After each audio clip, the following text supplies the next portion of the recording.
would like to know where the money for all this research comes from. I'd like to know that too. That was my question. So the research that I talk about, the vast majority of the research comes from the National Institute of Health for biomedical research, and that money comes from your tax dollars. The National Institutes of Health is where a very, very tiny fraction of your tax dollars go that support the vast majority of research in this country. Now, companies also do research, and research and development inside of companies is very important. The National Science Foundation supports research, but not a lot of biomedical research. There are others.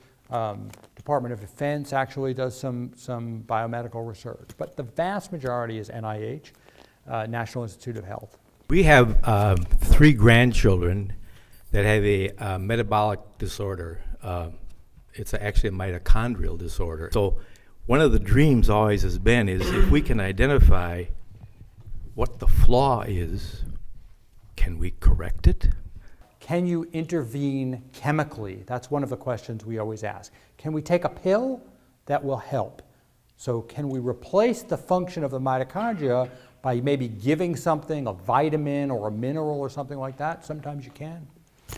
Or do we have to actually correct the defect in the gene? And the way it's typically done is we take the particular gene that we want to get into the person and we put it in a virus. And why are they good? Because they're elegantly engineered to get into cells and send their DNA into cells and then tell all the cells to cut the wires so they can't call anybody to come save them, and then they turn themselves into little virus-producing factories.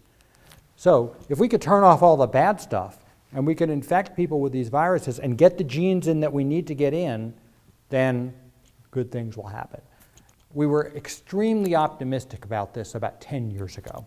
And when we began to do clinical trials, we realized that biology is really complicated, right? It's really complicated.